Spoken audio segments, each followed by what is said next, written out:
Hi, everyone. Today I have two special guests. One, Josh Fisher, who is the Animal Services Director at Charlotte-Mecklenburgh County in North Carolina. He's joining me, and we're going to have a conversation with an individual who's actually been in this line of work longer than me.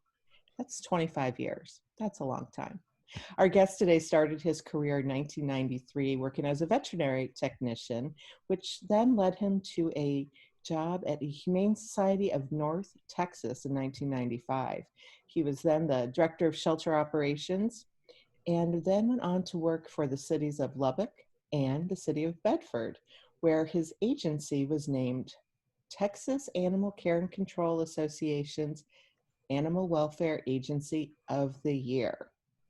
That's a pretty big deal. In 2007, he became the Animal Services Manager for the city of Plano, an agency that was once again selected as the Animal Care and Control Agency of the Year in 2010 by the Texas Animal Control Association.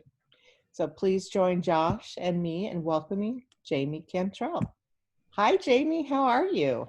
I'm doing very well, thank you. And I have to say one other thing, though. We also won that award in 2019 as well, so here in Plano. That's my staff. They do a wonderful job, and so they deserve all the credit.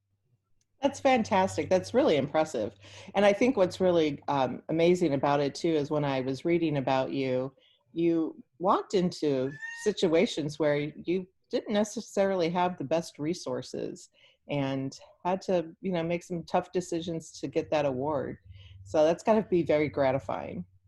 It is very difficult sometimes. I mean, I think one thing that all animal shelters across the country can relate to is the fact that we just don't have an abundance of resources and money lying around, and don't always have the staff that we need. So I think all of us kind of get used to having to make do with what we have and make the best out of what we have. So, and that's, no different in any shelter I've ever been in.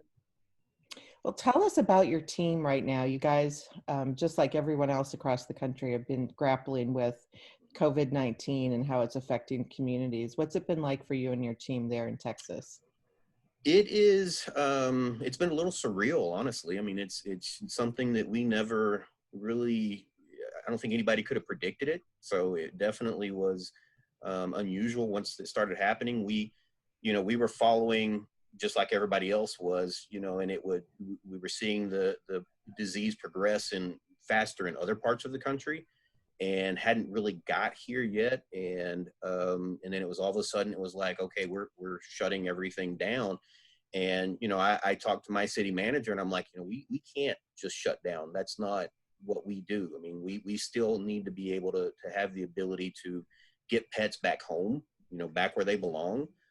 We still need to be able to be there to get, injured animals and deal with people that, have issues and stuff that we can help with. So, thankfully, my city management is very supportive of us. We were able to continue to do a lot of what we always have done, while at the same time taking precautions for our staff members' health and for our public's, the customers we deal with for their health as well. So, my staff is wonderful. They are used to, just like everybody else, you kind of have to be ready to change at a moment's notice because what you have planned for the day may not necessarily be what you're going to be doing that day. So, they're used to that change. We came up with some ideas and some ways that we could do things differently. We implemented it and, they've been going full steam ahead ever since. I mean, I think the biggest issue they have is that some of them are not real big fans of masks. But other than that, they're doing okay. So. Fantastic. So congratulations on the award in 2019 as well. That's awesome. So how have your field operations been impacted as far as calls for service and volume? We have actually seen a decrease in the calls for service. I think a big portion of that is you have more people that are working from home. And so the pets are right there with them as opposed to, when they go to work, they leave them in the backyard or whatever for the day.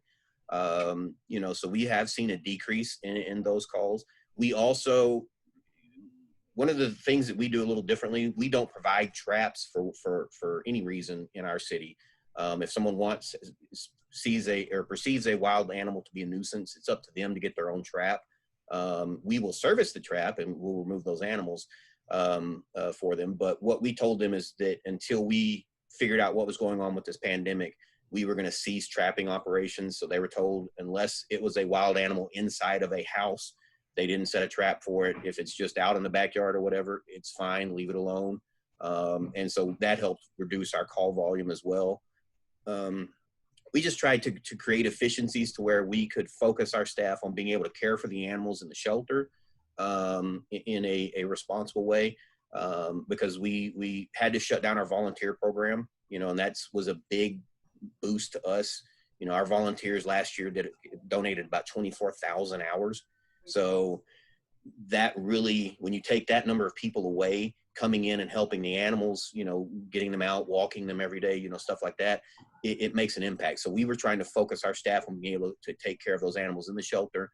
And so by reducing the call volume through intentional means, but also unintentionally, really helped with that. And that's, kind of what we saw is just fewer calls of animals running loose. And, it's wonderful. I wish it were like that every day, honestly. So with the reduced call volume that you've seen, has it increased or decreased or had an impact in some way as far as your staff's productivity and ability to kind of pay attention more so to the animals in the facility or more so to the individual calls that have been coming in?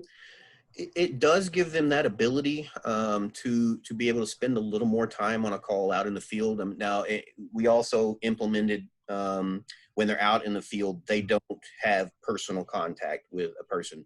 We're not like the police. We don't ever have to get up there and arrest somebody. I know some agencies, their animal control officers are also peace officers, so they may have to do that, but ours aren't. So, we just made that distinction. If you stay back away from the person, you can still talk to them, get whatever information you need, talk to them and everything. But we don't have that when we're out in the field, any of that direct contact with them as well. And so it does give them a little bit more time to be able to do things out in the field and to address those situations and try to, provide the assistance that can help resolve the problem. In the shelter is probably the biggest thing, though, is that our staff was doing more of the jobs that our volunteers usually do for us. It freed up staff to where they could take over some of those jobs that the volunteers usually do for us. And the volunteers normally do, the fun jobs, so to speak. They get to socialize the cats and take the dogs out for walks and things like that. And normally staff is doing all of the dirty work, and they're the ones that are cleaning cages and doing everything else. So we were still doing the dirty work, but we also got to do some more of the fun work that we normally just don't have the time to do as well. And are any of those changes that you guys have made as far as the who's doing what and the staff being able to be involved in some of the more quote unquote fun tasks, are there things that are going to stay as far as the changes that you guys have implemented? We are just now getting to the point where we can allow some of the volunteers back. And so they will be taking over and doing more of what they have always done. We do have some things that we've looked at that we may implement for a more permanent basis, especially now. Because obviously the pandemic isn't over. It's not something where we can say, okay, all clear. We're not at that stage yet. So there are some things that we're looking at that we could permanently keep as a procedure that we're going to use. But it's really more about as time allows and as our, I guess, as we get more and more calls for assistance, we need to be able to be out in the field and helping as those people. And we're starting to see a pickup in Texas. More and more businesses are opening, and so more people are going back to work and not working it from home. And so we are starting to see, more calls come in about animals being at large and things like that. And so we have to be able to be there to help those animals and get them off the streets as quickly as possible, because, we all know what type of bad things can happen when animals are running loose out there. Awesome. Katherine? Oh, I understand recently, in the midst of all of this, you had a cruelty case that required all hands on deck. Can you talk to us a little bit about how you're able to manage that in this COVID era? I think that animal shelter workers are, we were essential before anybody called us essential. So, that's one of those things that we're all used to. We work on Christmas, we work on Thanksgiving. There is no holidays that we get to just take off. So I know that all of my staff, doesn't matter what the challenge is, our atmosphere, our environment that we try to create is that, we are here to help the animals. We're here to help the people. And you have people that are here for the right reasons.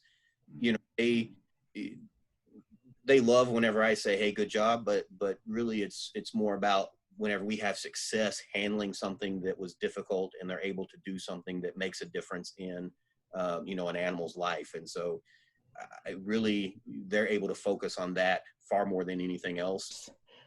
We heard a rumor that you've had dealings with the infamous Tiger King there in Texas. Tell us about your experience with him. Well, as you said, I have been doing this for a very long time. And the first shelter I started at was the Humane Society of North Texas in Fort Worth. And at the time, we were the 4th largest animal shelter in the country by animal intake. We took in nearly 50,000 animals a year. And we took in every type of animal. So when my time there, we dealt with mountain lions, we dealt with tigers, bears, we had bobcats, pretty much anything that people kept as a pet, we would have it. We've had primates. I mean, it was just everything. We were the catch-all because we had a facility built there that was specifically for exotics. So it was, bigger gauge wire, things like that. They could hold a 500-pound bear and, not him just break through a regular dog run. Anytime that we got one of those exotics in, I would get a phone call sooner or later. And Joe would tell me, hey, this is Joe up here. And we can take that from you. We can give it a good home. We can do this. And we had other dealings with him in the past based on some pet stores that he had in the Dallas-Fort Worth area. There was one in particular, he was working with a feed store that was selling mountain lion cubs. So, we didn't agree with how he was doing things. I never went there. So, I never saw how the animals were cared for. I just know that I personally and our shelter as a whole didn't agree with breeding tigers just so you would have photo ops with them and just so people could pet and play with them.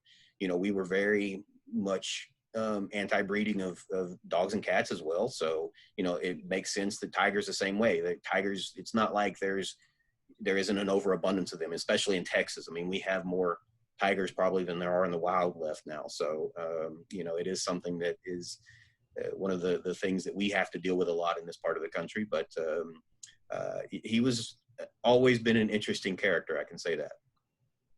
Well, we appreciate you sharing that little story with us about the infamous Tiger King. And I do wish that they had talked more about the impact that the exotic trade has had on the welfare of animals. But I think knowing that people like you are in this field and continue to stay in this field and do great work is just remarkable. So we really appreciate our time with you today, Jamey. Josh and I have really enjoyed meeting you, and we hope we'll keep talking with you in the future.